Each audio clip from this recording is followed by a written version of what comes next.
Hello everyone. तो आज के इमरजेंसी सेशन में अपन पढ़ेंगे बीएलएस और एसीएलएस को। BLS means basic life support और advance care life support. ACLS means okay. Start करने से पहले अपन लास्ट एपिसोड में अपन क्या पढ़ रहे थे, इमरजेंसी का कौन सा पार्ट अपन देख लेते हैं कि जो लास्ट एपिसोड था अपना इमरजेंसी का सेकंड पार्ट। उस इमरजेंसी के सेकंड पार्ट के अंदर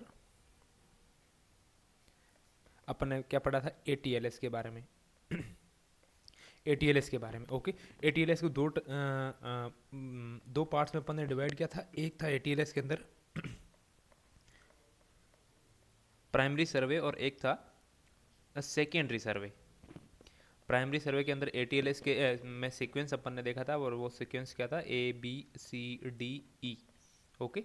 ए for airway, B for breathing, C for circulation okay, D for disability and E for environmental control okay.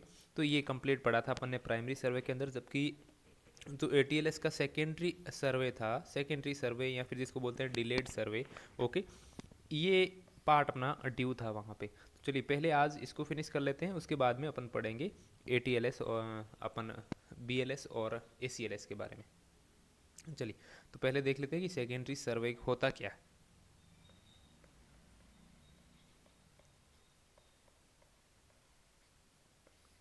Secondary सर्वे, अगर बात करें सेकेंडरी सर्वे की, तो इसको अपन डिलेड सर्वे भी बोल सकते हैं, क्योंकि इमरजेंसी में प्राइमरी सर्वे के अंदर अपन ने पेशेंट का एयरवे मैनेज किया था, ब्रीथिंग को मैनेज किया था, सर्कुलेशन को मैनेज किया था, डिसेबिलिटी को मिनिमाइज करते हुए अपन ने क्या किया था, एनवायरमेंटल को कंट्रोल किया था। सेकेंडरी सर्वे में अपन क्या करेंगे उसको देखने से पहले बोल देते हैं कि जो सेकेंडरी सर्वे पेशेंट एक बार स्टेबलाइज होने के बाद में किया जाता है, तो इसको अपन डिलेड सर्वे भी बोल सकते हैं, ऑल्सो कॉल्ड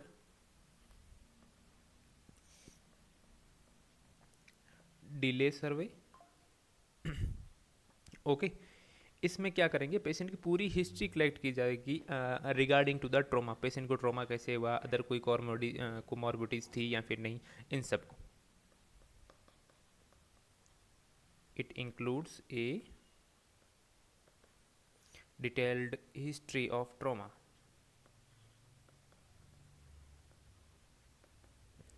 इसके अंदर ट्रॉमा की क्या की जाएगी, डिटेल में हिस्ट्री को कलेक्ट किया जाएगा ओके। इस हिस्ट्री को या पेशेंट से या फिर पेशेंट के रिलेटिव से क्या किया जाएगा, कलेक्ट किया जाएगा। कैसे, obtain A M P L E, ample history. कौन सी हिस्ट्री कलेक्ट की जाएगी, एम्पल हिस्ट्री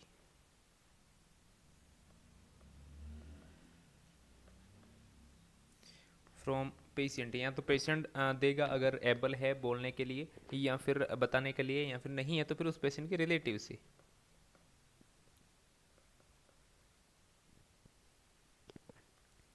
पेशेंट के रिलेटिव से कलेक्ट करेंगे। ये एम्पल हिस्ट्री क्या है, तो एम्पल मीन्स ए फॉर हो जाएगा आपका एलर्जी। पेशेंट को कोई भी चीज़ से, कोई ड्रग से या फिर कोई सब्सटेंस से एलर्जी है या फिर नहीं है, कोई मेडिसिन से ओके। तो ए फॉर एलर्जी के रिगार्डिंग हिस्ट्री कलेक्ट करेंगे, एम फॉर मेडिसिन, मेडिकेशंस के बारे में।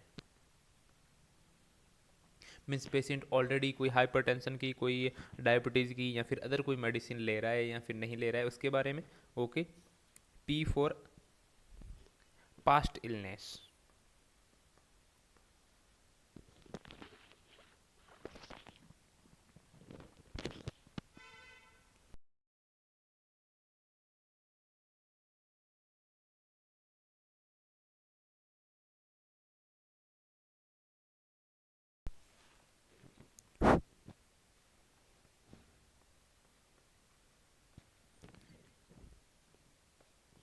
पी फॉर अपना क्या हो जाएगा, पास्ट इलनेस, या फिर अगर पेशेंट फीमेल है तो वो प्रेग्नेंट है अभी प्रेजेंट टाइम में, या फिर कितनी बार उसकी प्रेगनेंसी की हिस्ट्री है, लेबर की हिस्ट्री क्या है, वो सब अपन क्या करेंगे, या फिर कितनी बार प्रेगनेंसी है, वो सब कलेक्ट करेंगे ओके। और पास्ट इलनेस में ऑलरेडी पेशेंट को कोई ऑपरेट हो रखा है, कोई सर्जरी हो रखी है, या फिर कोई डिजीज कंडीशन है ऑलरेडी है या फिर नहीं है, इन सब को कलेक्ट करेंगे ओके।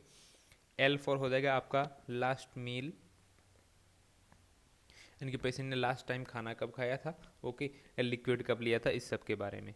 एंड ई फोर आपका हो जाएगा events related to the injury.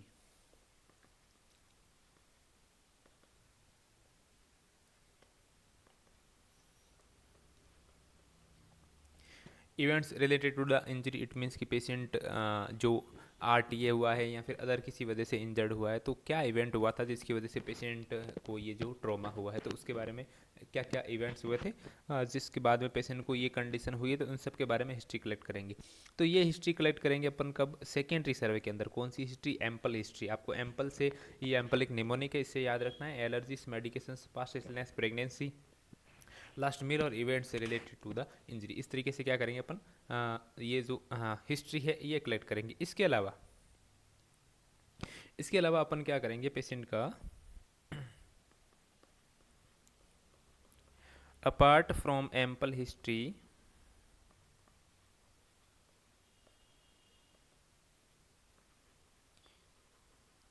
We must perform, ample history के अलावा अपन और क्या क्या परफॉर्म करेंगे। एक तो करेंगे systematic assessment from head to to.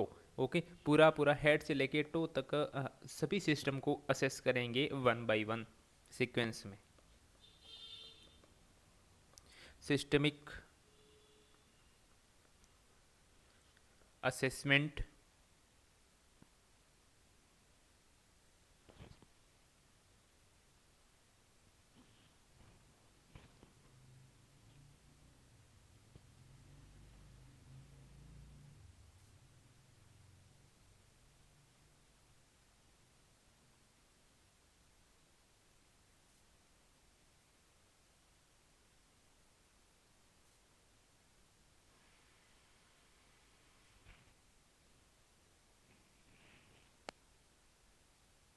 चलिए, क्या पास्ट इलनेस, प्रेगनेंसी देख ली अपन ने, उसके बाद लास्ट मील की हिस्ट्री, फिर events related to the injury, injury से रिलेटेड इवेंट्स था वो देख लिए।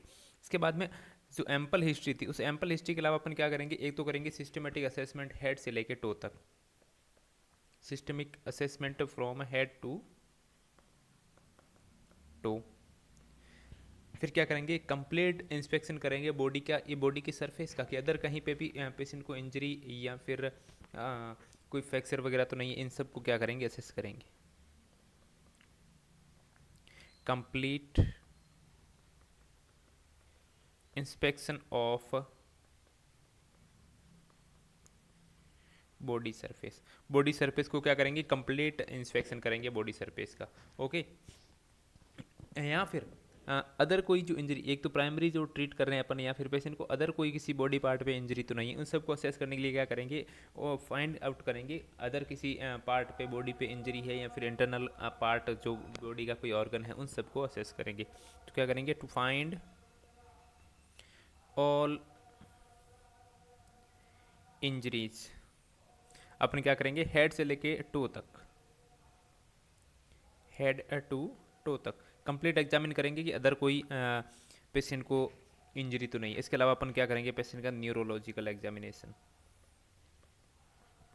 Neurological examination. ओके, इस तरीके से। इसके अलावा अपन क्या करेंगे, एक होता है ट्रॉमा स्कोरिंग सिस्टम। पेशेंट को ट्रॉमा हुआ है डेफिनेटली, तो अपन क्या करेंगे, ट्रॉमा स्कोरिंग सिस्टम यूज करते हुए पेशेंट को कितना ट्रॉमा हुआ है इसको असेस करेंगे अपन। तो ये इंपॉर्टेंट है, ये एग्जाम में कई बार पूछा जा चुका है, ये trauma scoring system.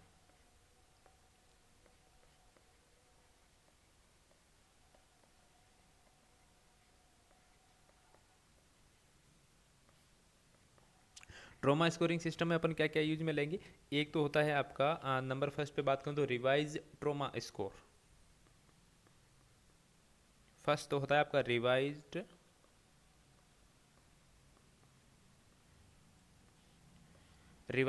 Trauma score, जिसको बोलते हैं RTS। ओके, ये ट्रॉमा की सीवियरिटी को असेस करने के लिए क्या किया जाता है, असेस किया जाता है सीवियरिटी ऑफ द ट्रॉमा, कि ट्रॉमा कितना सीवियर है उसको असेस किया जाएगा। तो क्या किया जाएगा इसमें,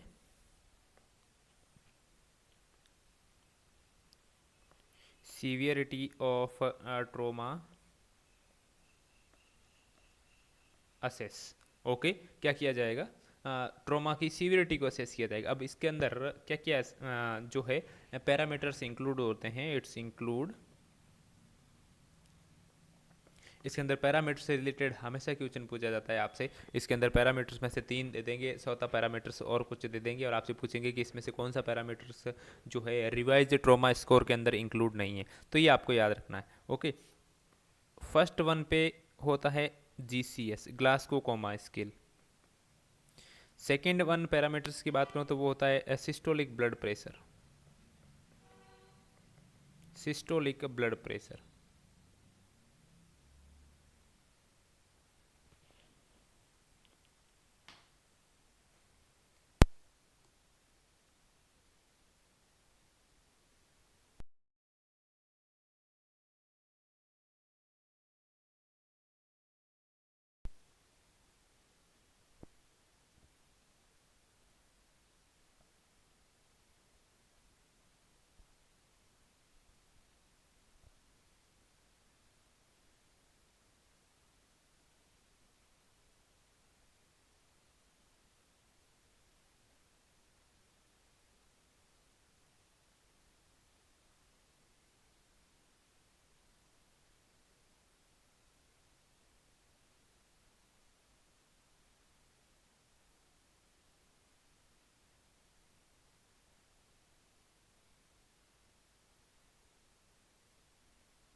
ठीक है, तो रिवाइज ट्रोमा स्कोर में क्या इंक्लूड किया जाएगा? फर्स्ट तो GCS यानी कि Glasgow coma scale, second for systolic blood pressure, and uh third one क्या किया जाएगा? Respiratory rate. ओके, तो अगर आपको क्वेश्चन में पूछ ले कि रिवाइज ट्रोमा स्कोर में किस किस को इंक्लूड किया जाता है, तो GCS systolic blood pressure and respiratory rate. इसके अंदर पल्स रेट को इंक्लूड नहीं किया जाता है। क्वेश्चन में हमेशा आपसे 4 ऑप्शन देंगे जिसमें GCS भी लिखा हुआ होगा, जिसके अंदर सिस्टोलिक ब्लड प्रेशर भी होगा, जिसके अंदर रेस्पिरेटरी रेट भी होगा और जिसके अंदर पल्स रेट भी होगा। फिर क्वेश्चन होगा कि इसमें से कौन सा आपके रिवाइज ट्रोमा स्कोर के अंदर इंक्लूड नहीं है, तो आपको वहाँ पे करके आना है पल्स रेट इसके अंदर इंक्लूड नहीं है। ये तो हो गया रिवाइज ट्रोमा स्कोर। अब इस रिवाइज ट्रोमा स्कोर की स्कोरिंग सिस्टम की मैं बात करूँ तो किस तरीके से स्कोरिंग सिस्टम को असेस किया जाता है, एक अपन चार्ट है उसको देख लेते हैं।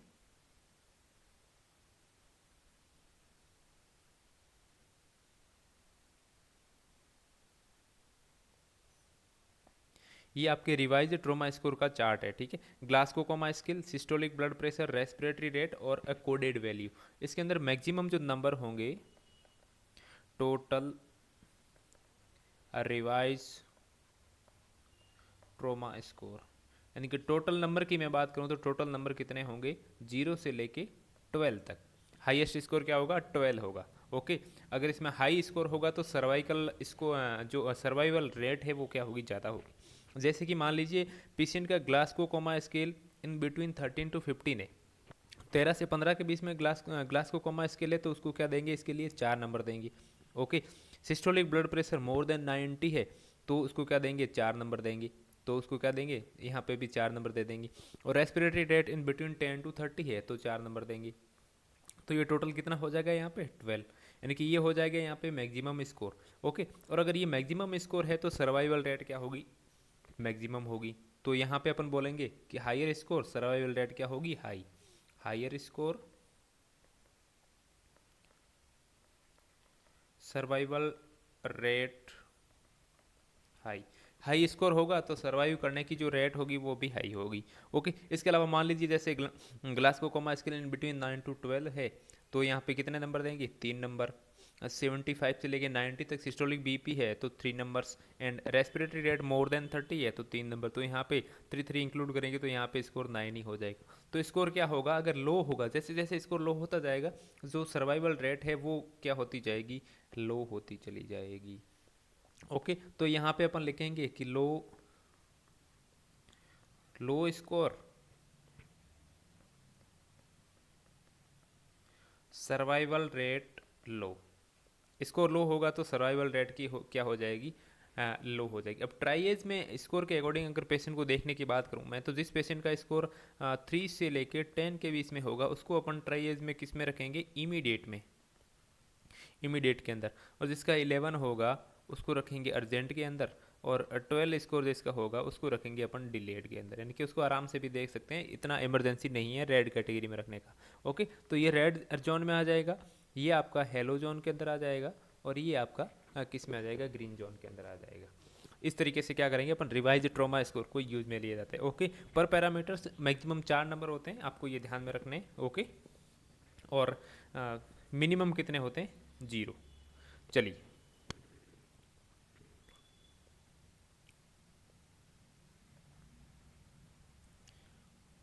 इसके अलावा एक और जो है ट्रॉमा स्कोर में, ट्रॉमा जो इंजरी है ट्रॉमा को असेस करने के लिए एक और स्कोर यूज में लिया जाता है, जिसको बोलते हैं ट्रिस, यानी कि trauma and injury severity score. इसको क्या बोलते हैं, ट्रिस। एक अपना और पढ़ लेते हैं, उसको बोलते हैं क्या, TRISS। इसका फुल फॉर्म की बात करूं तो वो होता है आपका trauma and injury severity score, TRISS, trauma and injury severity score. Okay, ये आपकी जो है ट्रोमा के बाद में पेशेंट की जो सर्वाइवल रेट है उसको असेस करने के लिए यूज में लिया जाता है। जिस तरीके से आपने अभी अभी ऊपर जो यूज में लिया था RTS रिवाइज ट्रोमा स्कोर, उसी तरीके से ट्रोमा के बाद में पेशेंट सर्वाइव कर सकता है या फिर नहीं कर सकता है, उसको असेस करने के लिए ये यूज में लिया जाता है। ओके, तो it determines the probability of survival of a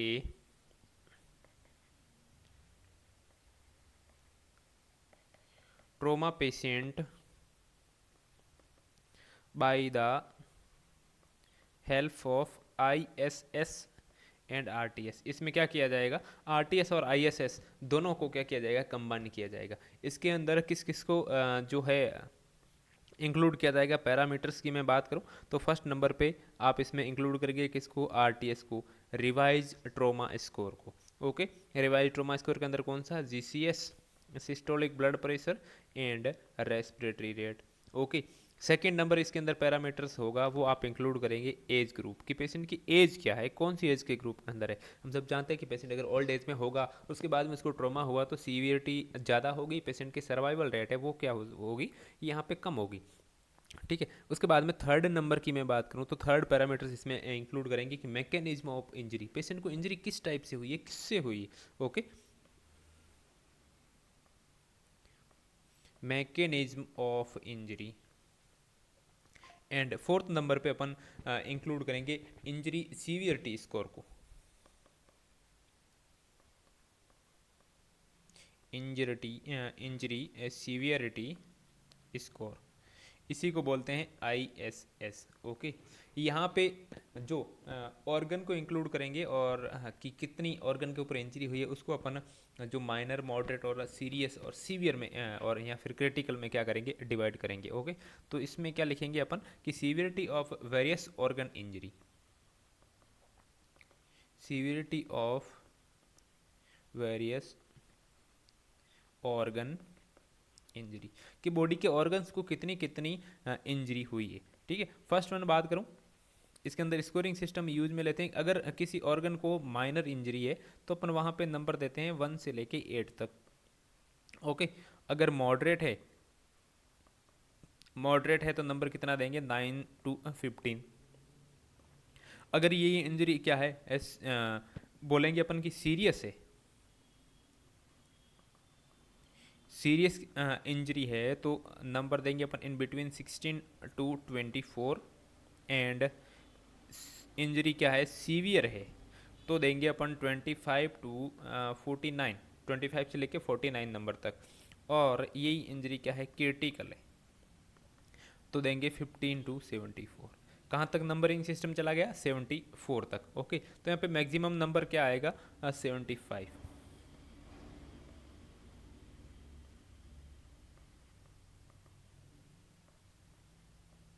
maximum number क्या आ जाएगा, 75, क्योंकि एक तो स्टार्टिंग से दिया, लास्ट वाला 74 है, 1 + 74 बराबर क्या हो जाएगा, 75। ओके, तो 75 नंबर आएंगे इसमें। अब इसको यूज में लिया जाएगा किसके लिए, पेशेंट की सीवियरिटी देखने के लिए, यानी कि पेशेंट के नंबर अगर 75 है इट मीन्स कि वो बहुत ज़्यादा सीरियस है, यहाँ पे सर्वाइवल रेट वो क्या होगी, लो होगी। इस तरीके से पेशेंट की क्या है, एक और स्कोरिंग सिस्टम यूज में लिया जाता है जिसको बोलते हैं MESS, मैस। मैस मीन्स इसकी फुल फॉर्म की बात करूँ तो इसका फुल फॉर्म है mangled extremity, mangled extremity severity score. इसको कब यूज में लिया जाएगा कि पेशेंट के मान लीजिए ट्रोमा के अंदर या फिर RTA हुआ है पेशेंट का और उसकी एक्सट्रीमिटी को इंजरी हुई है, तो एक्सट्रीमिटी को असेस किया जाएगा और ये देखा जाएगा कि उस एक्सट्रीमिटी को अपन सर्वाइव करवा सकते हैं या फिर नहीं करवा सकते हैं, या फिर एम्पुटेशन की रिक्वायरमेंट होगी, उसको असेस करने के लिए इसके अंदर कौन कौन से पैरामीटर्स होते हैं, इसके अंदर मेनली 4 जो होते हैं पैरामीटर्स को इंक्लूड किया जाता है। ओके, जैसे it include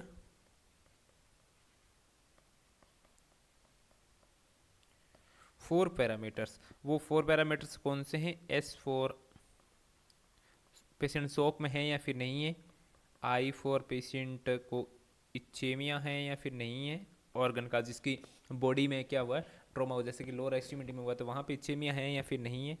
V for velocity of the trauma, यानी कि जो ट्रोमा की हुई है उसकी एनर्जी कितनी है, वेलोसिटी ऑफ ट्रोमा, यानी कि ट्रोमा का टाइप क्या है कि किस टाइप का कितना डीप ट्रोमा हुआ है।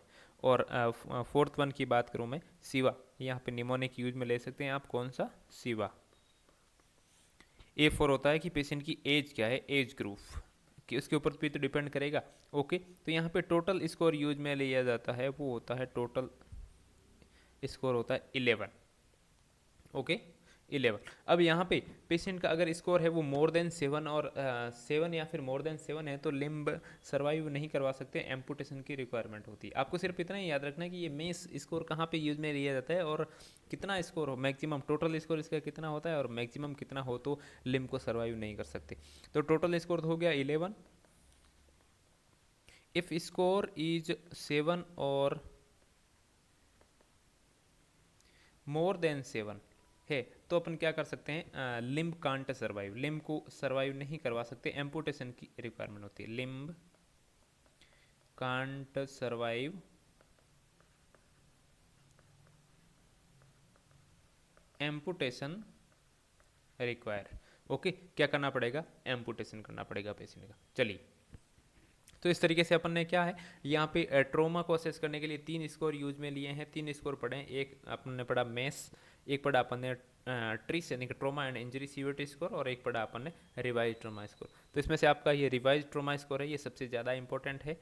ओके, चलिए इसके बाद में अपन यहाँ पे शॉक देखा अपन ने, तो हाँ, ट्रोमा के बाद में पेशेंट को अगर बहुत ज़्यादा ब्लड लॉस हो तो पेशेंट क्या जा सकता है, शॉक में जा सकता है, और वहाँ पे सबसे इंपॉर्टेंट कौन सा शॉक होता है, वो होता है हेमरेजिक शॉक।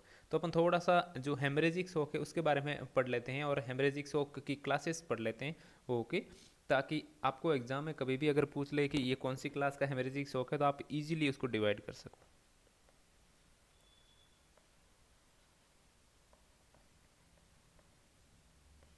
क्योंकि ब्लड लॉस होगा तो डेफिनेटली वहाँ पे पेशेंट को हेमरेजिक शॉक होगा, हेमरेजिक।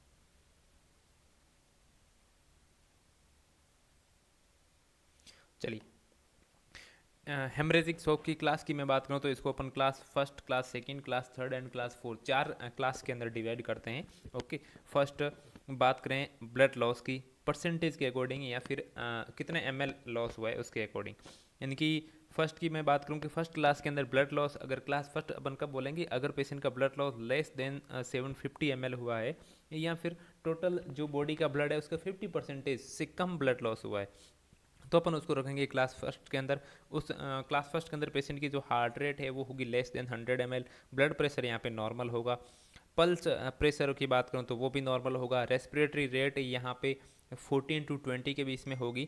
और यूरिन आउटपुट की बात करूँ तो वो मोर देन 30 ml होगा, इनके नॉर्मल होगा। और बात करूँ यहाँ पे न्यूरोलॉजिकल सिम्टम्स में, सेंट्रल नर्वस सिस्टम में, तो स्लाइटली पेशेंट एनजियस होगा, लेकिन ज़्यादा सिम्टम्स आपको न्यूरोलॉजिकल देखने को नहीं मिलेगी। यहाँ पे एक और पॉइंट मैं ऐड कर देता हूँ कि आप पेशेंट को मैनेज कैसे करोगे। तो क्लास फर्स्ट का जो हेमरेजिक शॉक है उस वाले पेशेंट में आपको क्या करना है, ओरल फ्लूइड देना है, ओरल फ्लूइड इसका मैनेजमेंट होगा। चलिए, क्लास सेकेंड के अंदर यही ब्लड लॉस है वो 750 से लेके 1.5 लीटर तक आ जाएगा, यानी कि टोटल जो बॉडी का फ्लूइड लॉस है वो 15 to 30% के बीच में होगा। हार्ट रेट यहाँ पे मोर देन 100 हो जाएगी, ब्लड प्रेशर नॉर्मल होगा, पल्स प्रेशर डिक्रीज होगा। यहाँ पे रेस्पिरेटरी रेट है वो थोड़ी सी इंक्रीज होगी, स्लाइटली 20 to 30 के बीच में चली जाएगी। यूरिन आउटपुट 20 to 30 ml होगा, यानी कि डिक्रीज हो रहा है। यहाँ पे पेशेंट माइल्डली यहाँ पे क्या होगा, एनजियस देखने को मिलेगा। यहाँ पे आप मैनेज क्या करेंगे, पेशेंट को आईवी फ्लूइड देंगी, आईवी फ्लूइड देंगी। क्लास थर्ड में यही ब्लड लॉस आपका 1.5 से 2 लीटर तक, यानी कि टोटल जो फ्लूइड है वो 30 to 40% के आसपास लॉस हो जाएगा। Heart rate more than 120, BP यहाँ पे डिक्रीज होगी। इनके कौन सी क्लास में जाके बीपी डिक्रीज हुई है, तो वो थर्ड क्लास के हेमरेजिक शॉक के अंदर। पल्स प्रेशर भी डिक्रीज हुआ है। रेस्पिरेटरी रेट यहाँ पे 30 से 40 के बीच में। यूरिन आउटपुट 5 to 15 ml हो गया। एनजियस और कंफ्यूज होगा क्लाइंट, एनजियस होगा और कंफ्यूज होगा। यहाँ पे आपको मैनेज करने के लिए उसको आईवी फ्लूइड के साथ में पेशेंट को क्या करना पड़ेगा, ब्लड ट्रांसफ्यूजन भी करना पड़ेगा। क्लास 4 में more than 2 litre blood loss है, यानी कि टोटल बॉडी का 40% से ज़्यादा, मोर देन 40%। हार्ट रेट यहाँ पे मोर देन 140 हो जाएगी, बीपी डिक्रीज होगी, पल्स प्रेशर डिक्रीज होगा, रेस्पिरेटरी रेट मोर देन 35 रहेगी। यहाँ पे यूरिन आउटपुट की बात करें तो बिल्कुल मिनिमम या फिर ना के बराबर होगा। पेशेंट कंफ्यूज और लेथार्जिक दिखेगा आपको। तो यहाँ मैनेज करना है आपको पेशेंट को मैसिव ब्लड ट्रांसफ्यूजन से। मैसिव ब्लड ट्रांसफ्यूजन की डेफिनेशन की बात करूँ तो वो अपन ने पढ़ चुके हैं, यानी कि more than 10 unit in 24 hours massive blood transfusion करना होगा पेशेंट को। इस तरीके से जो हेमरेजिक शॉक होता है उसको मैनेज किया जाता है, और उस पेशेंट को साइन और सिम्टम्स देखने को मिलते हैं, उसके अकॉर्डिंग अपन उस पेशेंट को क्या कर सकते हैं, कैटेगराइज या फिर हेमरेजिक शॉक को क्लास में डिवाइड कर सकते हैं। इस क्लास के रिगार्डिंग हमेशा क्वेश्चन पूछे जाते हैं आपसे कि आपको साइन और सिम्टम्स देगी क्वेश्चन में, और फिर पूछेंगे कि ये कौन से क्लास का हेमरेजिक शॉक है। ओके, इस तरीके से।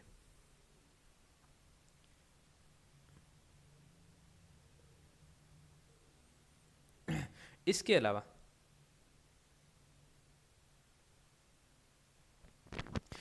एक और नाम आपने सुना होगा, सोपा, यानी कि सीक्वेंशियल ऑर्गन फेलियर असेसमेंट। कि ट्रॉमा के बाद में पेशेंट में पर्टिकुलर किसी ऑर्गन में लो परफ्यूजन होने के कारण वो ऑर्गन फेलियर हुआ है या फिर नहीं हुआ है, उसको असेस करने के लिए एक स्कोरिंग सिस्टम यूज में लिया जाता है, जिसको बोलते हैं sofa. Sofa means sequential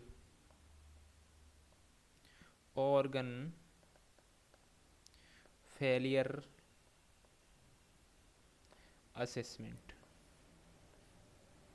sofa scoring system use में लिया जाएगा ऑर्गन फेलियर की कंडीशन को देखने के लिए। Okay, this one is a sofa scoring system. देखिए, आप रेस्पिरेटरी सिस्टम की बात करूं, अब पर्टिकुलर सिस्टम की बात करेंगे। यहाँ पे रेस्पिरेटरी सिस्टम की मैं बात करूँ तो रेस्पिरेटरी सिस्टम में क्या क्या देखा जाएगा, यहाँ पे PaO2 मोर देन 400, 0 स्कोर होगा। यहाँ पे लेस देन 400 है 1 स्कोर, लेस देन 300 है तो यहाँ पे 2 score, less than 200 with respiratory support है तो 3 स्कोर, और less than 100 with respiratory support है तो नंबर कितना देंगे, 4 नंबर देंगे अपन। ओके, तो यहाँ पे इस तरीके से ये सोफा स्कोर। नर्वस सिस्टम में ग्लासको कोमा स्केल, यहाँ पे 0 नंबर आएगा अगर 15 ग्लासको कोमा स्केल होगा, 13 to 15 है तो अपन नंबर 1 देंगे। इस तरीके से क्या किया जाएगा, ये स्कोरिंग सिस्टम यूज में लिया जाता है। किसको असेस करने के लिए, ऑर्गन फेलियर को असेस करने के लिए।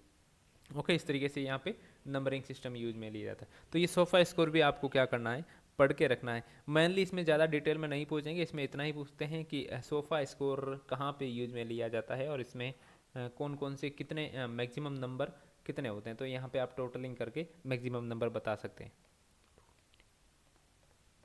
6 into 4, 6 मल्टीप्लाई बाई 4 करेंगे तो मैक्सिमम स्कोर कितना होगा, यहाँ पे 24।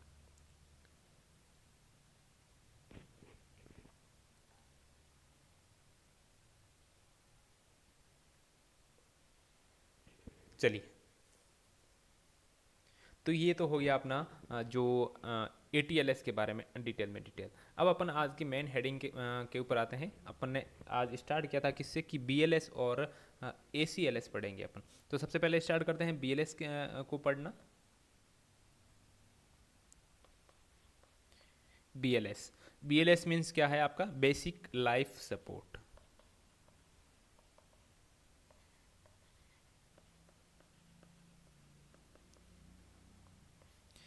अब मेनली मैं स्टार्ट करने से पहले ही आपको बता देता हूँ कि BLS अपन कहाँ पे यूज में लेते हैं कि अगर एक पेशेंट आउटसाइड द हॉस्पिटल कहीं पे, मान लीजिए कि किसी रोड पे, किसी मैरिज फंक्शन में, घर पे पेशेंट को क्या हो गया, कोई कार्डियक अरेस्ट हो गया हो या फिर पेशेंट सडनली अनकॉन्शियस हो गया हो, सिंकॉप हो गया हो, तो वहाँ पे पेशेंट की लाइफ को सेव करने के लिए अपन क्या क्या जो मेजर्स ले सकते हैं, ओके, तो उसको अपन बोलते हैं बेसिक लाइफ सपोर्ट। कि जब तक पेशेंट हॉस्पिटल पहुँचे तब तक पेशेंट ठीक रहे, वो होता है बेसिक लाइफ सपोर्ट। तो क्या बोलेंगे अपन? Care of a person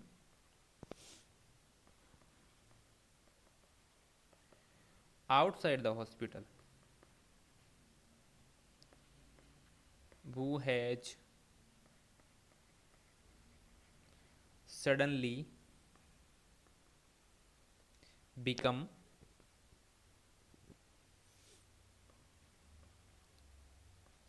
unresponsive और पल्सलेस, या फिर जिसको बोलेंगे अपन कार्डियक अरेस्ट।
चलिए, तो बेसिक लाइफ सपोर्ट, एक पेशेंट को केयर प्रोवाइड कर रहे हैं अपन आउटसाइड द हॉस्पिटल। पेशेंट या तो अनर रिस्पॉन्सिव हो गया है या फिर पेशेंट पल्सलेस है, यानी कि कार्डियक अरेस्ट है पेशेंट को, ओके। तो मेनली जो BLS के अंदर होता है कि पेशेंट अगर सडनली अनकॉन्शियस पल्सलेस हो गया है, तो जब तक पेशेंट हॉस्पिटल नहीं पहुंचे तब तक पेशेंट का जो परफ्यूजन है वाइटल ऑर्गन को, जैसे कि हार्ट हो गया, जैसे कि लंग्स हो गया, या फिर जैसे कि ब्रेन हो गया, उसके परफ्यूजन को मेंटेन करके रखना। देखिए, in BLS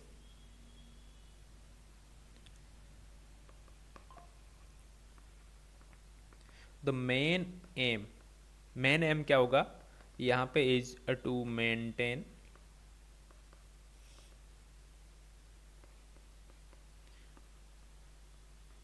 vital organ perfusion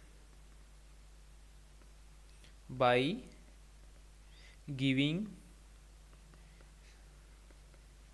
chest compression, okay. क्योंकि पेशेंट के हार्ट ने काम करना बंद कर दिया है, तो उसको क्या करेंगे अपन? चेस्ट कंप्रेशन देंगे, और जब तक पेशेंट हॉस्पिटल नहीं पहुंचे तब तक वाइटल ऑर्गन को जो परफ्यूजन है, ब्लड सप्लाई है, वो कंटिन्यू रहे। इसके लिए अपन क्या करेंगे? पेशेंट को क्या देंगे? चेस्ट कंप्रेशन देंगे, ओके। इसको अपन एक एग्जाम्पल के थ्रू समझेंगे तो अपने लिए क्या होगा? बिल्कुल ईजी, आराम से समझ में आ जाएगा, ओके। तो यहाँ पे लेट्स लर्न BLS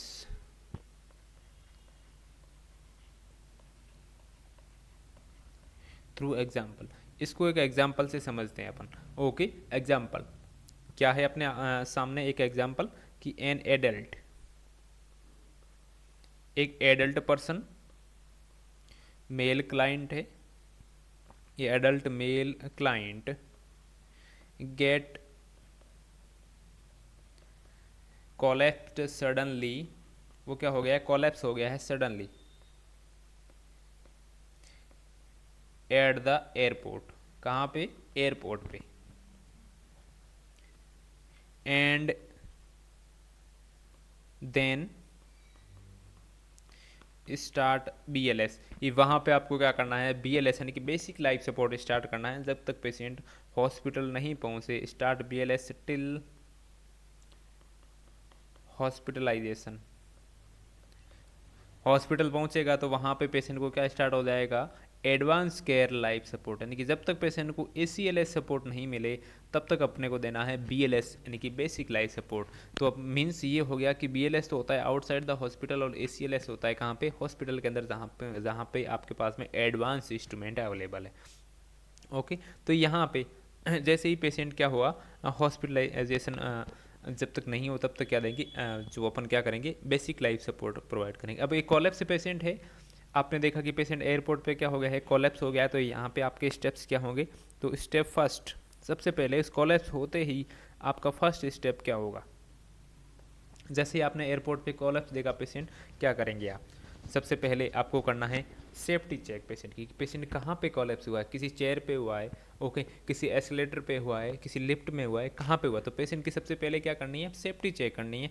और पेशेंट को एक फ्लैट सरफेस पे जाके लेटाना। जैसे कि चेयर पे हुआ है, किसी सोफे पे हुआ है तो उसको आप फ्लैट फ्लोर पे ले लो, फ्लैट सरफेस पे ले लो। लिफ्ट में हुआ है तो उसको बाहर कहीं सरफेस जो है, जो फ्लैट सरफेस होनी चाहिए उसके ऊपर आपको क्या करना है? लेटा देना पेशेंट को। तो सबसे पहले फर्स्ट स्टेप क्या होगा? Check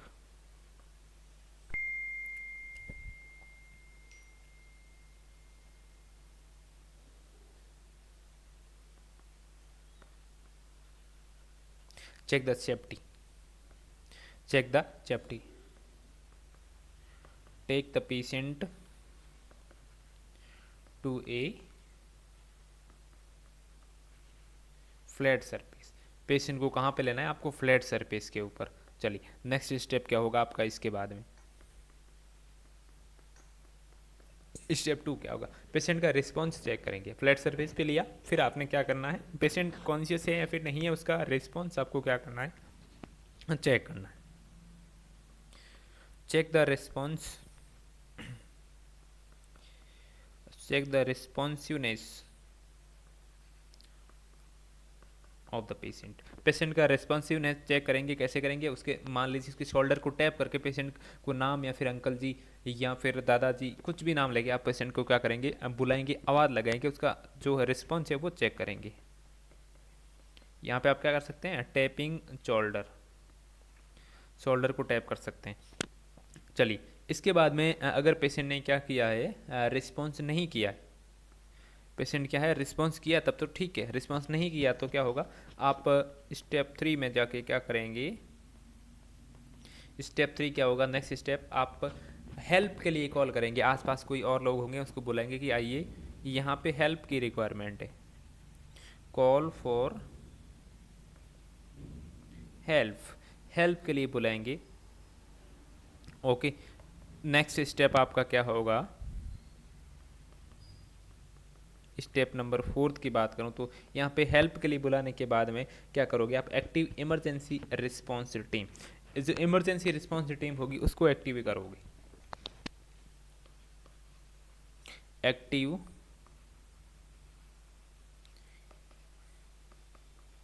emergency response team. Okay, emergency response team को एक्टिव करने के बाद में नेक्स्ट स्टेप, स्टेप नंबर 5 या फिर 5 क्या करोगे? पेशेंट की पल्स चेक करोगे। यहाँ पे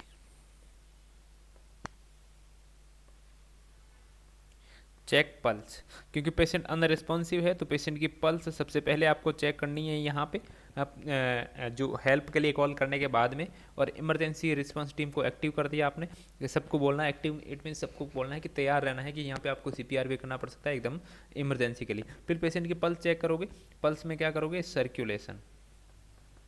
पल्स चेक कर रहे हैं, इट मीन्स आप पेशेंट का क्या चेक कर रहे हैं, सर्कुलेशन। तो अगर बीएलएस की बात करूं तो आप बीएलएस में क्या देखते हो, CAB यानी कि सर्कुलेशन एयरवे ब्रीथिंग। तो यहाँ पे सर्कुलेशन देखा आपने, सर्कुलेशन में पल्स चेक करोगे कौन सी साइड से, तो कैरोटिड पल्स आपने देखा, कैरोटिड पल्स चेक किया। ओके, उसके बाद में A फॉर एयरवे यानी कि पेशेंट का एयरवे ओपन हो रहा है या फिर नहीं हो रहा है, और पेशेंट ब्रीथ कर रहा है या नहीं कर रहा है। तो क्या देखोगे आप, check breathing effort, patient breath कर रहा है या फिर नहीं कर रहा है। ओके, इसको असेस करने के लिए आप क्या करोगे, look for chest rise and fall. Patient अगर इंस्पायरेशन एक्सपायरेशन कर रहा है तो उसकी चेस्ट वॉल है वो क्या होगी, राइज और आपको फॉल होती दिखाई देगी। तो look for chest rise and fall, उसका चेस्ट है वो राइज और फॉल हो रहा है फिर नहीं हो रहा, उसको असेस करोगे। ओके, उसके बाद में पेशेंट की जो ब्रीथ साउंड है उसको आप फील करोगे कि जो ब्रीथ कर रहा है या नहीं कर रहा है। Feel the breath sound of patient. ये सब आपको सिमिल्टेनियसली ही करना है, यानी कि साथ साथ में जब आप पल्स असेस कर रहे हैं तो उसके साथ में ब्रीथ भी असेस कर लेना है आपको। ओके, अब यहाँ पे आपके सामने 3 कंडीशन बन सकती है। यहाँ पे आपने क्या है, या पल्स चेक की, पेशेंट का ब्रीथिंग पैटर्न, एयरवे चेक किया, ब्रीथिंग चेक की, तो यहाँ पे आपके सामने 3 चीज़ें बन सकती है। ओके, 3 चीज़ें क्या क्या बनेगी, जिसको बोलेंगे अपन केस सिनेरियो। अब आपके सामने यहाँ पे 3 केस सिनेरियो बनेंगे। एक तो होगा आपका इफ पल्स प्रेजेंट, क्या आपने जो पल्स चेक की उस टाइम पल्स प्रेजेंट है।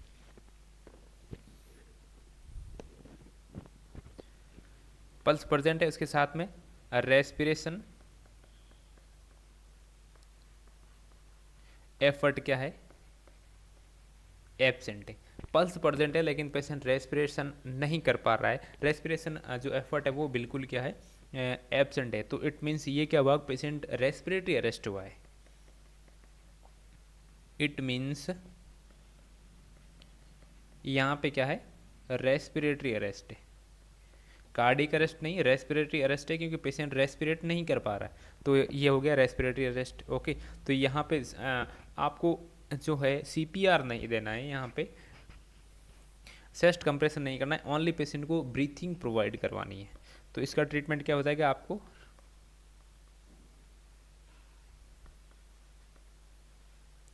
Rescue breath at the rate of 10 to 12 breath per minute. 10 से 12 की रेट से आप क्या करवाएंगे, पेशेंट को माउथ टू माउथ क्या देंगे, आप रेस्पिरेशन देंगे।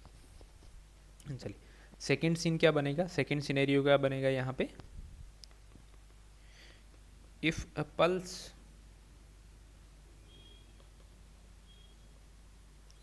present and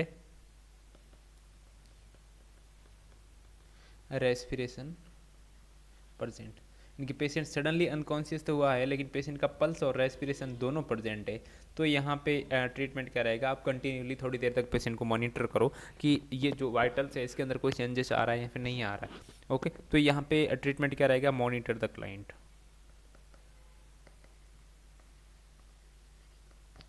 ये तो आपके सामने सेकंड सिनेरियो हो गया। थर्ड सिनेरियो क्या बन सकता है, थर्ड सिनेरियो क्या बन सकता है, इफ पल्स एब्सेंट, यानी कि थर्ड सिनेरियो में क्या होगा, पल्स भी एब्सेंट होगी और रेस्पिरेशन भी क्या होगा, एब्सेंट होगा। दोनों कंडीशन में क्या होगा, यहाँ पे पल्स भी एब्सेंट है और रेस्पिरेटरी एफर्ट है वो भी एब्सेंट है। इट मीन्स कि यहाँ पे क्या हुआ है, कार्डियो पल्मोनरी अरेस्ट हुआ है। तो यहाँ पे कंडीशन कौन सी हो गई है,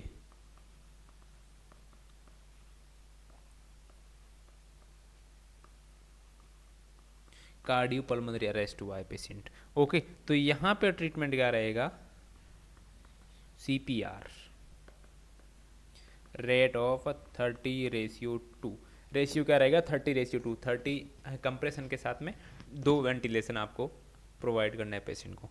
तो ये तो 3 के सिनेरियो बन गए यहाँ पे। तो फिर नेक्स्ट स्टेप क्या होगा कि पेशेंट, मान लीजिए यहाँ पे ये कंडीशन हुई, पेशेंट की रेस्पिरेशन और जो पल्स है दोनों एब्सेंट है, आपने CPR स्टार्ट कर दिया किस रेट से? 30:2 से। ओके, नेक्स्ट स्टेप क्या होगा यहाँ पे? तो स्टेप 6,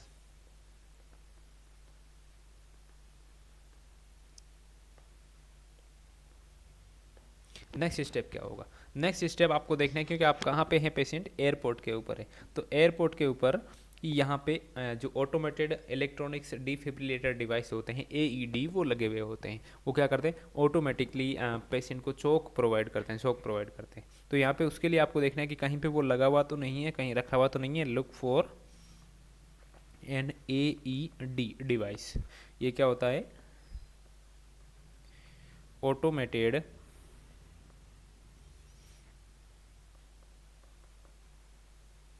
इलेक्ट्रॉनिक डिफिब्रिलेटर डिवाइस।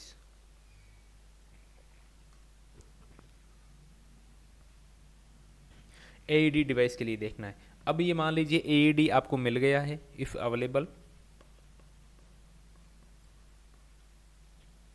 मान लीजिए AED अवेलेबल है, देन आपको क्या करना है? उस AED की पुट सेस्ट लीड, उस AED के ऊपर सेस्ट लीड होगी, वो पेशेंट से कनेक्ट करनी है। Put chest leads and look for rhythm. उस पे से जो AED होगा डिवाइस, उसके ऊपर सेस्ट लीड भी लगी हुई होगी। जैसे ही आप सेस्ट लीड कनेक्ट करोगे, उसी लीड से पेशेंट को चौक भी डिलीवर होता है, और उसी लीड से पेशेंट की जो हार्ट की रिदम है वो भी असेस होती है। तो आप ECG लीड्स को पेशेंट को कनेक्ट कर दिया, और उसके बाद में उस जो AED होगा उसके अंदर आपको जो रिदम है वो देखने को मिलेगी पेशेंट की। ओके, तो यहाँ पे मान लीजिए 2 कंडीशन बनेगी कि रिदम अगर आपको दिखे कि इफ़ रिदम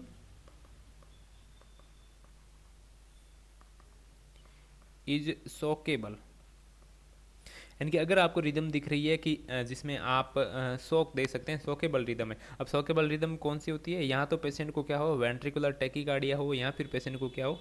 वेंट्रिकुलर फिब्रिलेशन हो।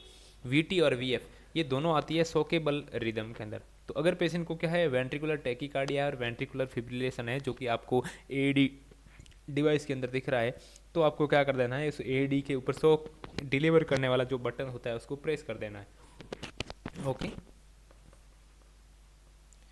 Press the button of AED। Okay, जैसे ही बटन प्रेस किया आपने, ये AED होगा, ये DC शॉक डिलीवर करेगा। कितने जूल का? तो 200 जूल का DC शॉक जाएगा। कितने जूल का? 200 जूल का। ओके, उसके बाद में क्या करोगे आप? शॉक डिलीवर हो गया, डिलीवर होने के बाद में एक बार फिर से पेशेंट का जो पल्स और रेस्पिरेशन क्या करोगे? चेक करोगे। आफ्टर चोक क्या करना है? पल्स और रेस्पिरेशन चेक करना है। और अगर अभी भी प्रेजेंट आपको फील नहीं हो रहा है, देन आप क्या करना है? री start CPR।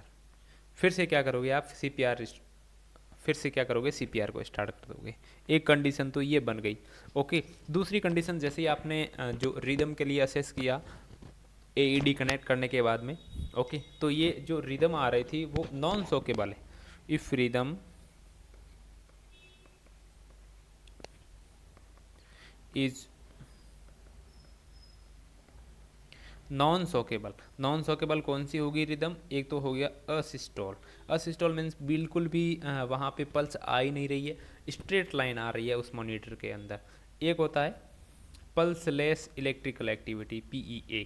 Okay, pulse feel नहीं हो रही है, लेकिन उस ECG के अंदर आपको इलेक्ट्रिकल एक्टिविटी इस टाइप की कभी कभी बीच में दिखाई दे रही है। ये तो होता है pulseless electrical activity, pulse feel नहीं हो रही है लेकिन मॉनिटर में दिख रही है। एक होता है असिस्टोल, यानी कि बिल्कुल फ्लैट लाइन आ रही है, सीधी लाइन आ रही है। तो यहाँ पे आप क्या करोगे?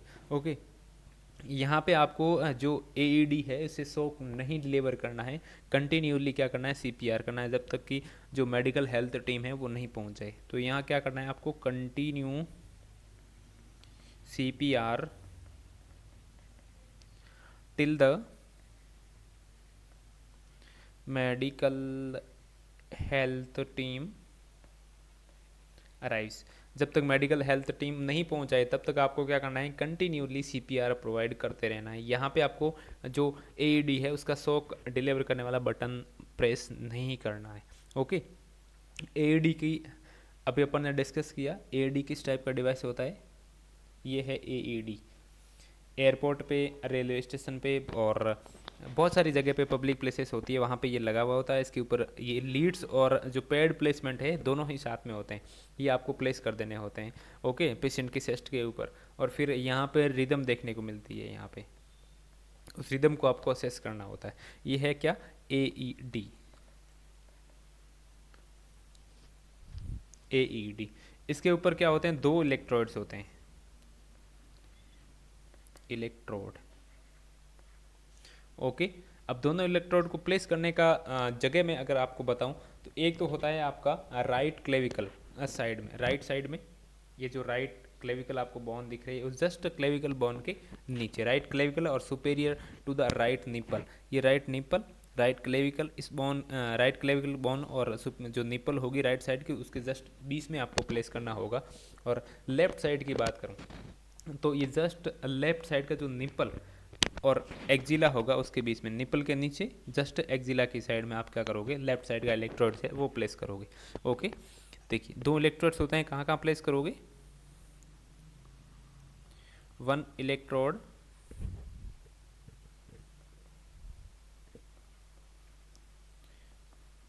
Below the right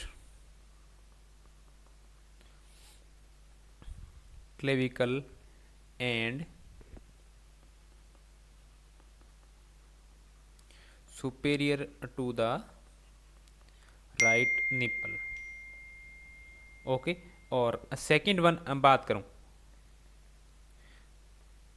other electrodes की बात करूं, अदर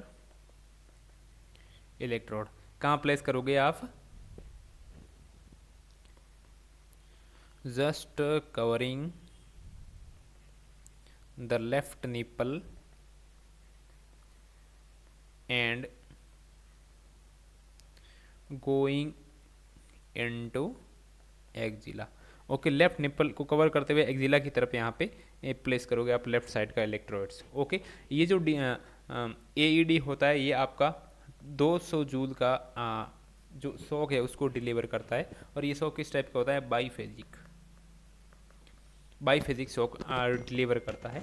ये आपका AED ऑटोमेटेड इलेक्ट्रॉनिक डिफिब्रिलेटर जिसको बोलते हैं। ओके, कभी इमेज भी आ सकता है और कभी ये भी पूछ सकता है कि मैक्सिमम कितने जूल का शॉक, तो 200 का इलेक्ट्रोड्स की हुई जो लोकेशन है, पोजीशन है, वो भी आपसे पूछ सकते हैं। तो ये तो हो गया आपका BLS। फिर अपन आगे बढ़ते हैं कि ACLS और BLS के बीच में डिफरेंस क्या होता है दोनों के बीच में। तो मेनली तो यही होता है, BLS ACLS। अभी अपन ने पढ़ा एक, क्योंकि BLS तो अपन ने कहाँ प्रोवाइड किया था, outside the hospital.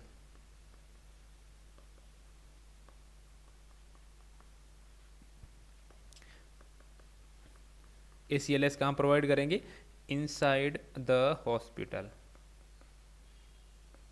Okay, BLS की बात करूँ तो इसके अंदर कोई इन्वेजिव प्रोसीजर इंक्लूड नहीं होता है, नो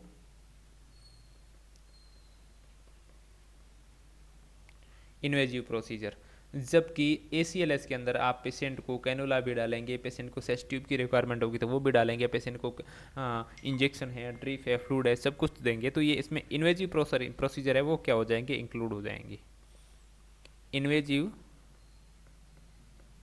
प्रोसीजर इसमें इंक्लूड हो गए। ओके, ये बात करूँ BLS, कोई भी जिसको जनरल नॉलेज हो सेस्ट कंप्रेशन की, CPR की या फिर AED यूज़ करने की, जो कि जनरली प्रेजेंट टाइम में सब आम पब्लिक है उसको भी प्रोवाइड की जाती है। तो ये जो BLS कह रहे हैं ये कोई भी प्रोवाइड करवा सकता है, can be done by anyone. जबकि ACLS यानी कि advance care life support provide करने के लिए वहाँ पे हेल्थ पर्सनल होना चाहिए जिसको एडिक्वेट मेडिकल इक्विपमेंट जैसे कि डिफिब्रिलेटर हो गया, कार्डियो वर्जन या फिर कार्डियक मॉनिटर की बेसिक नॉलेज होनी चाहिए। Okay, care of client by medical person. Okay, जिसको नॉलेज होनी चाहिए डिफिब्रिलेटर की हो, कार्डियो वर्जन की हो या फिर कार्डियक मॉनिटर की हो। ओके, ये सब। इसके अंदर कोई मेडिसिन एडमिनिस्टर नहीं की जाती है, नो मेडिकेशन एडमिनिस्टर। जबकि यहाँ पे administration of the life saving medication, यहाँ पे जो लाइफ सेविंग जैसे कि एट्रोपिन एड्रेनलिन हो गया उसको एडमिनिस्टर किया जाएगा। Okay, administer life saving medications, life saving medications यहाँ पे की क्या एडमिनिस्टर है वो की जाएगी। तो ये बेसिक डिफरेंस होता है किसके बीच में, BLS और ACLS के बीच में। अब अपन BLS पढ़ लिया है, ACLS की तरफ बढ़ेंगे।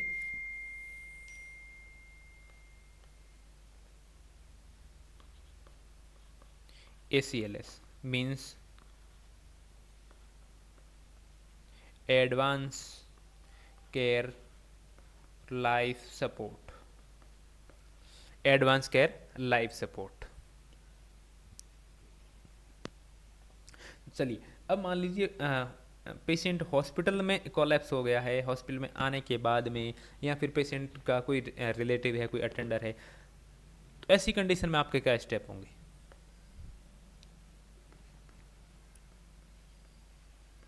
For adult client according to the ACLS बात करें तो एडल्ट क्लाइंट के लिए पेशेंट को कोलैप्स, अनकॉन्शियस, अनरिस्पॉन्सिव होते ही आपका जो स्टेप है वो क्या रहेगा? स्टेप फर्स्ट स्टेप क्या रहेगा आपका?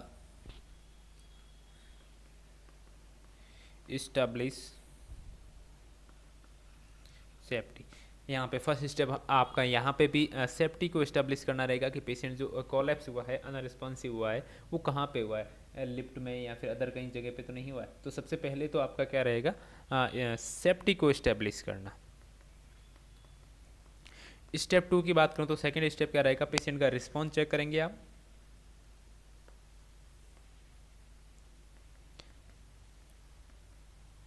Check response of the client. Second step क्या रहेगा? पेशेंट का रिस्पॉन्स चेक करेंगे आप। अब रिस्पॉन्स कैसे चेक करेंगे? एक तो पेशेंट को देखेंगे पेशेंट अलर्ट है या फिर नहीं है, ऑटोमेटिकली पेशेंट आंखें खोल रहा है या फिर रिस्पॉन्स कर रहा है, नहीं कर रहा है। अलर्टनेस, वॉइस यानी कि पेशेंट को आवाज़ लगाएंगे आप कि भाई उसका पेशेंट के नाम से या फिर अदर किसी से, ताकि पेशेंट उस वॉइस का रिस्पॉन्स कर रहा है या नहीं कर रहा है। उससे नहीं है तो पेशेंट को थोड़ा सा पेन स्टिमुलाई देंगे, उससे रिस्पॉन्स नहीं कर रहा है तो लास्ट वन तो क्या होगा कि पेशेंट क्या है? अनरिस्पॉन्सिव है। पेशेंट क्या है? अनरिस्पॉन्सिव है। तो फिर आप थर्ड स्टेप की तरफ जाएंगे। थर्ड स्टेप क्या होगा आपका? यहाँ पे थर्ड स्टेप आपका क्या होगा? स्टेप थर्ड होगा पेशेंट को ब्रीथिंग के लिए चेक करोगे आप। चेक ब्रीथ, पेशेंट ब्रीथ कर रहा है या फिर नहीं कर रहा है। यहाँ पे ओके, ब्रीथ कर रहा है या फिर नहीं कर रहा है उसके लिए असेस करोगे आप। ठीक है, फिर स्टेप फोर्थ की तरफ जाएंगे आप। स्टेप फोर्थ में क्या होगा? हेल्प के लिए आप क्या करोगे? कॉल करोगे। कॉल फॉर हेल्प, हेल्प के लिए क्या करोगे? कॉल करोगे। नेक्स्ट आगे बढ़ोगे आप, हेल्प के लिए कोई आ गया तो स्टेप 5 में क्या करोगे आप? Check carotid pulse for 10 second, 10 second के लिए कैरोटिड पल्स को असेस करोगे।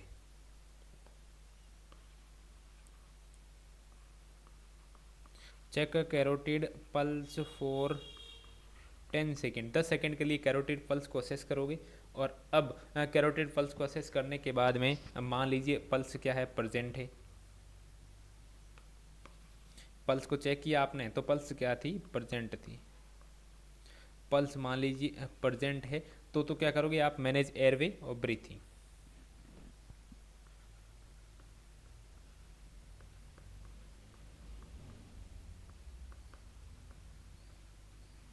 ब्रीथिंग आपको ध्यान रखना है कि अकॉर्डिंग टू द BLS और ACLS क्या सीक्वेंस यूज में लेते हैं, वो लेते हैं CAB, circulation airway breathing. Okay, तो यहाँ पे अगर सर्कुलेशन ठीक है, पल्स प्रेजेंट है, मीन सर्कुलेशन ठीक है, तो आप आगे बढ़ेंगे और एयरवे और ब्रीथिंग है उसको क्या करोगे, मैनेज करोगे। लेकिन अगर पल्स एब्सेंट है तो क्या करोगे आप? If a pulse is absent, यहाँ पे पल्स एब्सेंट है तो आप क्या करोगे? तो आपको सर्कुलेशन को मैनेज करना है CPR से, उसके बाद में एयरवे को मैनेज करोगे और फिर क्या करोगे, ब्रीथिंग को मैनेज करोगे। तो उसको मैनेज कैसे करेंगे आप? मैनेज सर्कुलेशन किस तरीके से? CPR से। फिर जाएंगे आप एयरवे को मैनेज करने। ओके, एयरवे ओपन करेंगे जो थ्रस्ट मैन्यूअर से या फिर टिल्ट जो हैंड लिफ्ट है उस मेथड से, और एयरवे मैनेज करने के बाद में breathing.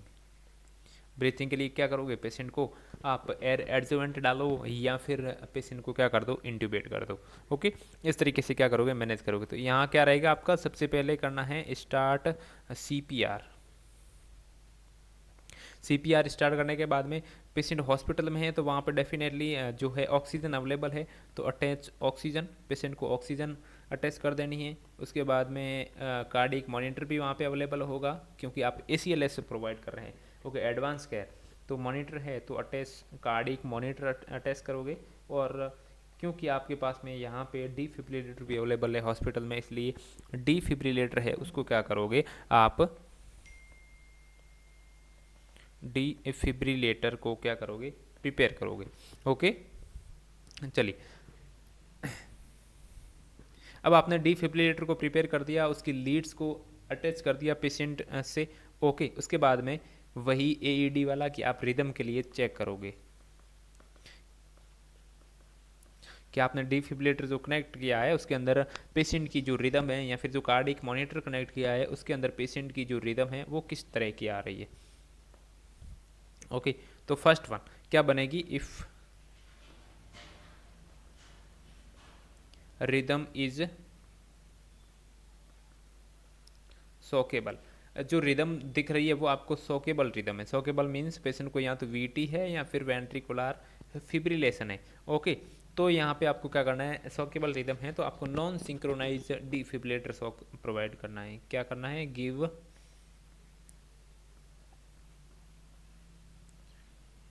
Non synchronised DC shock.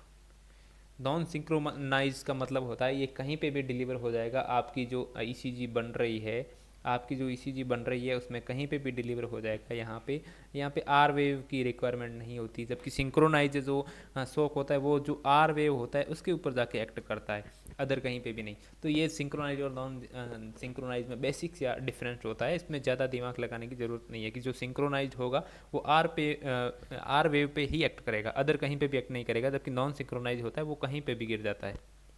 चलिए, उसके बाद में जैसे ही आपने क्या किया, नॉन सिंक्रोनाइज DC शॉक दिया, उस DC शॉक देने के बाद में आप CPR दोगे, give CPR for 2 minutes. 2 minutes के लिए आपने क्या दिया, CPR दिया। और CPR देते देते साथ में क्या किया आपने, IV, या फिर अगर IV आपको साइड नहीं मिल रही है तो इंट्रा ऑसियस एक्सेस लिया, ऑप्टेन IV या फिर IO एक्सेस, ऑप्टेन इंट्रावीनस और इंट्रा ऑसियस एक्सेस। फिर से आप यहाँ पे चेक रिदम, रिदम को चेक किया। ओके, रिदम को चेक किया, यहाँ पे फिर से आपको रिदम है वो सॉकेबल नज़र आ रही है, यानी कि पेशेंट को VT और VF कंटिन्यू है। तो क्या करोगे, एक और नॉन सिंक्रोनाइज DC शॉक को क्या करना है, रिपीट करना है। Repeat non synchronise DC shock. फिर से CPR को कंटिन्यू करना है, CPR फॉर 2 मिनट्स। CPR को 2 मिनट्स तक फिर से कंटिन्यू करना है। और इस CPR को कंटिन्यू करते करते हुए जो आपने IV लाइन को एक्सेस किया है वहीं से आप क्या दोगे, epinephrine, administer injection epinephrine. Okay, जो कि 1 mg इन 1 ml होगा और जो कि 1:1 10,000 के अंदर होगा और उसको आप क्या करोगे 10 ml के अंदर मिक्स करोगे तो वो हो जाएगा 1:10,000 का। ओके, तो ये जो एफिनेफ्रिन होगा आपको 1 mg देना होगा, यानी कि 1 ml देना होगा, 1:10,000 में मिक्स हुआ होना चाहिए डाइल्यूट। ओके, और उसको रिपीट करना है आपको 3 to 5 मिनट से, 3 to 5 मिनट से। ओके, नॉर्मली जो एफिनेफ्रिन आता है वो 1:1000 के रेशियो में आता है। तो जो 1 ml का जो एफिनेफ्रिन होगा उसको आप कितने में मिक्स करोगे, 9 ml में। जब 9 ml में मिक्स करोगे तो ये 1:10,000 का हो जाएगा। और ये जो 1:10,000 है उसमें से आपको यहाँ पे ओनली 1 ml देना है, 1 ml देना है। ओके, 1 ml देने के बाद में 3 से 5 मिनट बाद में अगर जो रिदम आपको फिर से फील नहीं हो रही है तो 3 से 5 मिनट बाद में इसको रिपीट भी कर सकते हो। ओके, इसके बाद में पेशेंट का एडवांस एयरवे जैसे कि ट्रेकियोस्टमी हो गई, ओरल या फिर नेजो ट्रेकियल इंट्यूबेशन है वो करोगे। एडवांस एयरवे एंड कैफनोग्राफी को मैनेज करना है। ओके, और उसके अलावा आपने जो एयरवे कनेक्ट कर दिया उसके बाद में एम्बूबैग कनेक्ट किया होगा आपने ट्रेकियोस्टमी से या फिर ओरल इंट्यूबेशन है एंडोट्रेकियल ट्यूब से, ओरोट्रेकियल ट्यूब से। तो उससे क्या देना है आपको, उससे क्या देना है आपको 1 breath in 6 second, give 1 breath every 6 seconds. ये कब देंगे, आफ्टर एंडोट्रेकियल ट्यूब, यानी एंडोट्रेकियल इंट्यूबेशन कर दिया है उसके बाद में।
चलिए यहाँ एडवांस एयरवे और कैप्नोग्राफी अटैच करने के बाद में आपने 1 ब्रीथ पर 6 सेकेंड आफ्टर एंडोट्रेकियल इंट्यूबेशन दे दिया। उसके बाद में एक बार फिर से आप क्या करोगे, रिदम चेक करोगे,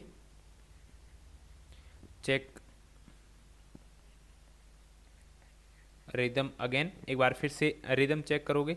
ओके, और यहाँ पे एक बार फिर से रिदम आपको चौकेबल लग रही है तो थर्ड शॉक दे दोगे, give third DC shock. Okay, third DC shock देने के बाद में एक बार फिर से आप क्या कर दोगे, 2 मिनट्स के लिए सीपीआर दोगे, फिर से एक साइकिल और सीपीआर फॉर 2 मिनट्स, एक और सीपीआर का साइकिल। और उसके बाद में सीपीआर का साइकिल देने के बाद में फिर से आप देखोगे, असेस करोगे तो आप देखेंगे कि जो रिदम थी वीटी या फिर वेंट्रिकुलर फिब्रिलेशन वो कंट्रोल नहीं हुई है। तो यहाँ पे आपको एडमिनिस्टर करना है इंजेक्शन एमियोडेरोन,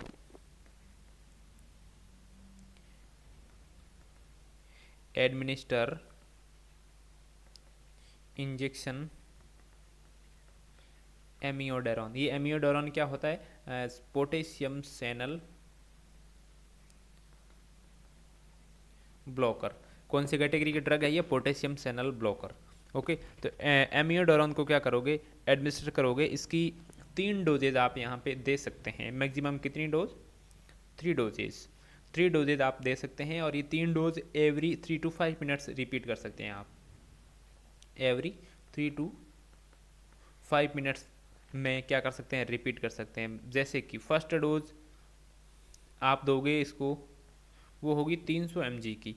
ओके, नॉर्मली ये जो इंजेक्शन आता है 5 ml में 200 mg का आता है। 5 ml में 200 mg का आता है।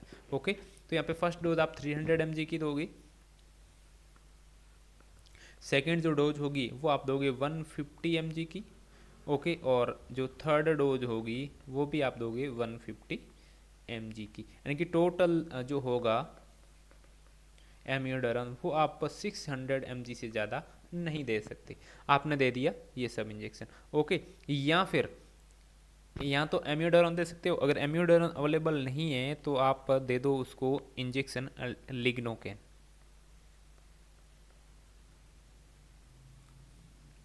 लिग्नोकेन, ओके, ये लिग्नोकेन होता है सोडियम चैनल ब्लॉकर।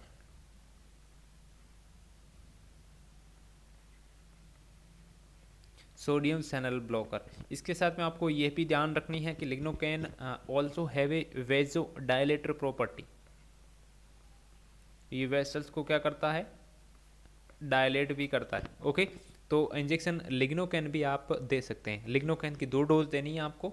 लिग्नोकेन की 2 डोज देनी है। जो फर्स्ट डोज होगी वो तो होगी 1 to 1.5 mg पर kg। जो सेकंड डोज जाएगी वो होगी 0.5 to 0.75 to 0.75 mg पर kg, इससे ज़्यादा नहीं देनी। ओके, चलिए इसके बाद में जो रिवर्सिबल कॉजेज जैसे कि हाइपोक्सिया हो गया उन सबको ट्रीट करोगे, और इसको क्या करोगे?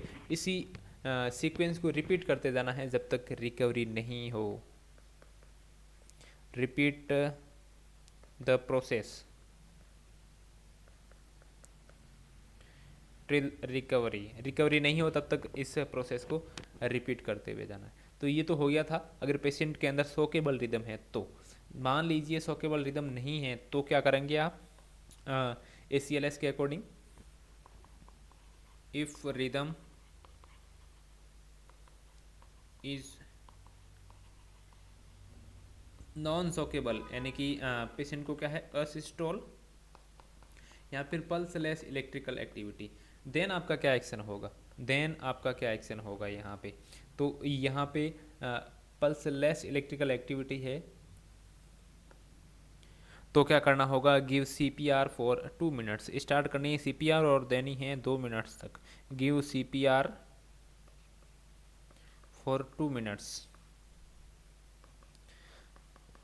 IV या फिर इंट्राओसियस एक्सेस लेना है आपको। ओके, और इसके अलावा आपको देना है गिव इंजेक्शन एफिनेफ्रिन देना है, और इसको रिपीट भी कर सकते हैं आप 3 to 5 मिनट्स तक। ओके, एफिनेफ्रिन देने के बाद में आप क्या करोगे? एडवांस एयरवे और कैप्नोग्राफी को मैनेज करोगे। पेशेंट को इंट्यूबेशन करना है, उसकी रिक्वायरमेंट है तो करोगे। Okay, advanced airway and capnography. Okay, ये करने के बाद में आप क्या करोगे? पेशेंट का असेस करोगे एक बार फिर से, चेक रिस्पॉन्स और रिदम। ओके, फिर से चेक करोगे पेशेंट का रिस्पॉन्स और रिदम की जो पल्स लेस इलेक्ट्रिकल एक्टिविटी थी वो नॉर्मल रिदम में कन्वर्ट हुई है या फिर नहीं हुई है। क्या करना है? Check response and rhythm. Okay, मान लीजिए यहाँ पे कोई रिस्पॉन्स नहीं है। इफ़ नो रिस्पॉन्स और नॉन शॉकेबल रिदम, रिस्पॉन्स भी नहीं है, और जो रिदम यानी कि वही प्रेजेंट है अभी तक, पल्स लेस इलेक्ट्रिकल एक्टिविटी या फिर असिस्टोल, यानी कि ये नॉन शॉकेबल है, शॉक नहीं दे सकते। तो यहाँ पे एक बार फिर से आपको सीपीआर देना है 2 मिनट्स तक। रिपीट करेंगे आप एपिनेफ्रिन। ओके, इसके बाद में अगर जो कोई रिवर्सिबल कॉज है तो उसको क्या करोगे आप, ट्रीट करोगे, और फिर से क्या करना है आपको, चेक रिस्पॉन्स या फिर रिदम। ओके,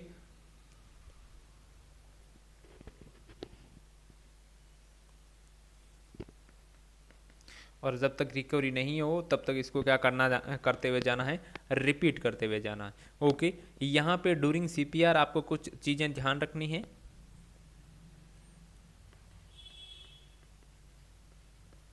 पेशेंट को सीपीआर कर रहे हो तो ड्यूरिंग सीपीआर कुछ चीज़ें ध्यान रखनी है कि चेस्ट को प्रॉपर अलाउ करना है रिकॉल होने के लिए, यानी कि चेस्ट कंप्रेस कर रहे हैं तो वापस उसी पोजीशन में आना चाहिए ताकि हार्ट है वो पूरी तरीके से ब्लड से फिल्ड हो सके और कोरोनरी ब्लड सप्लाई है वो कंटिन्यूसली रह सके। तो क्या करना है आपको, allow for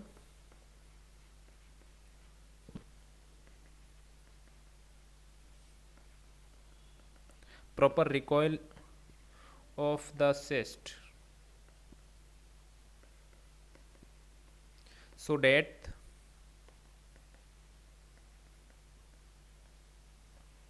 heart can get filled with blood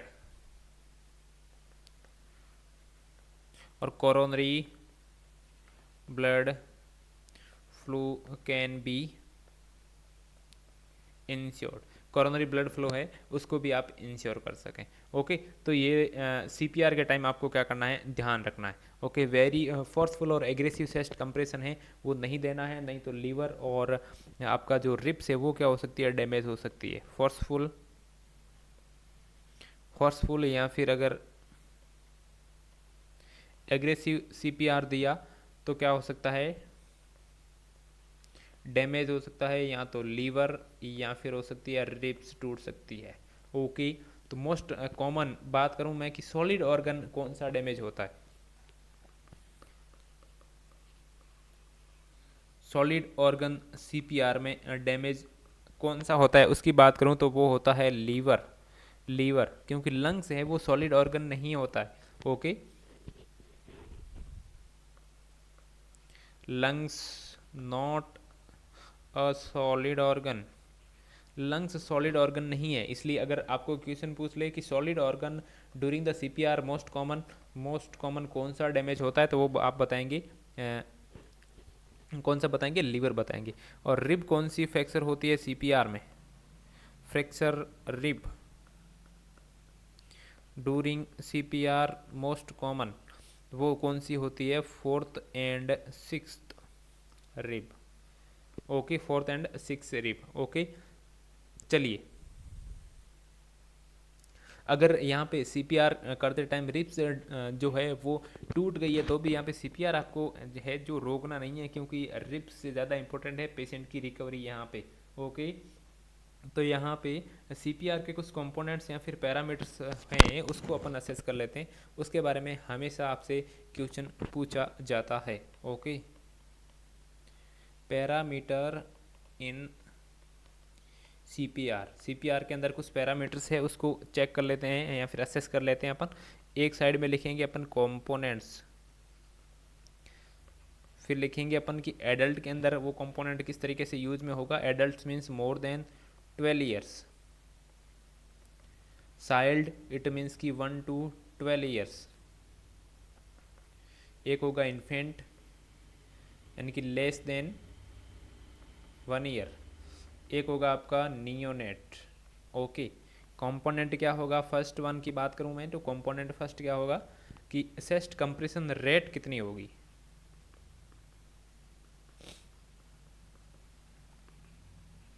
chest compression rate कितनी होगी, तो एडल्ट के अंदर इस रेट को आप रखते हैं 100 से लेके 120 तक।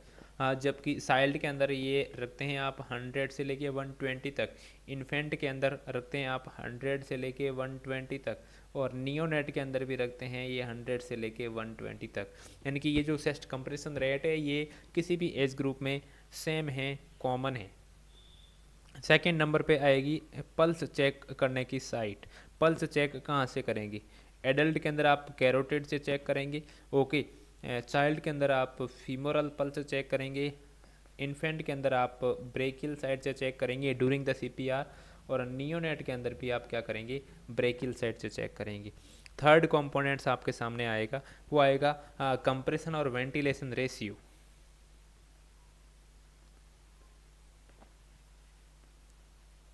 कंप्रेशन एंड वेंटिलेशन रेशियो, तो वो अगर एडल्ट के अंदर भले ही 1 रेस्क्यूअर हो या फिर भले ही 2 रेस्क्यूअर हो, यानी कि एक आदमी हो या फिर 2 आदमी हो, रेशियो रहेगा 30:2। ओके। चाइल्ड के अंदर अगर 1 रेस्क्यूअर है तो रेशियो रहेगा 30:2, अगर 2 रेस्क्यूअर है तो रेशियो रहेगा 15:2। ओके। इन्फेंट के अंदर भी यही रहेगा, 1 रेस्क्यूअर तो 30:2, और if 2 rescuer are there then ये रेशियो चला जाएगा आपका 15:2। ओके। जबकि नियोनेट के अंदर ये रेशियो होता है आपका 90:30, यानी कि 3:1। मीन्स आप 30 कंप्रेशन दे रहे हैं तो 90 कंप्रेशन दे रहे हैं तो 30 वेंटिलेशन देना जरूरी है, यानी कि 3 कंप्रेशन के बाद में 1 ब्रीथ देंगे आप। ओके। नेक्स्ट कंपोनेंट की तरफ जाते हैं, तो बात करें कि वेंटिलेशन विथ एडवांस एयरवे की कितनी रेस्पिरेटरी रेट देंगे आप? Ventilation, okay. तो यहाँ पे 10 ब्रीथ पर मिनट्स एडल्ट्स के अंदर, ओके। 20 to 30 ब्रीथ पर मिनट्स देंगे आप चाइल्ड के अंदर, 20 to 30 ब्रीथ पर मिनट्स देंगे आप इन्फेंट के अंदर। जबकि नियोनेट के अंदर अपन ऑलरेडी डिस्कस कर चुके हैं कि 3 कंप्रेशन देने के बाद में 1 वेंटिलेशन देना है आपको, यानी कि 30 पर मिनट्स।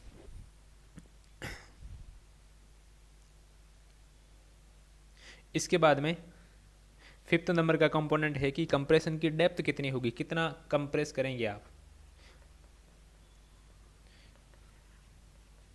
कंप्रेशन डेप्थ की बात करूं तो 5 सेंटीमीटर एडल्ट के अंदर, 2 centimetre in child, okay, 1 centimetre in infant and 0.5 centimetre in neonate. Okay. तो ये होगी कंप्रेशन की डेप्थ। ये पढ़ लिए अपने सीपीआर के रिगार्डिंग कुछ इंपॉर्टेंट कंपोनेंट, जहाँ से हमेशा क्वेश्चन क्या किया जाता है, पूछा जाता है आपसे। चलिए, तो ये हो गया आपका इमरजेंसी में बीएलएस और एसीएलएस कंप्लीट। इस पूरी सीरीज के अंदर एक सीरीज है, आप अगर यूट्यूब इस चैनल पे जाके देखेंगे तो आपको इमरजेंसी, ओटी, आईसीयू और एनेस्थीसिया इसके कंप्लीट नोट्स है या फिर कंप्लीट क्लासेज आपको देखने को मिलेगी, जिसके अंदर सबसे पहले अपन ने ओटी पढ़ा था। ओके। सबसे पहले ओटी पढ़ा था, ओटी के बाद में अपन ने एनेस्थीसिया पढ़ा है, और एनेस्थीसिया के बाद में अपन ने क्या पढ़ा है? इमरजेंसी पढ़ा है। एनेस्थीसिया के बाद में अपन ने क्या पढ़ा है? ओटी, एनेस्थीसिया और इमरजेंसी। तो ये ओटी, एनेस्थीसिया और इमरजेंसी से बहुत सारे हमेशा हर एग्ज़ाम में इम्पोर्टेंट क्वेश्चन आपको देखने को मिलते हैं। तो आप कंप्लीटली विजिट कर सकते हैं इस साइट पे, इस यूट्यूब चैनल पे, और इस पे जो प्लेलिस्ट अवेलेबल है उसकी सारी क्लासेज हैं, उसमें सब इम्पोर्टेंट क्लासेज हैं। आप उसको अटेंड करके अपना जो नॉलेज बेस है उसको और ज़्यादा स्ट्रॉन्ग कर सकते हैं।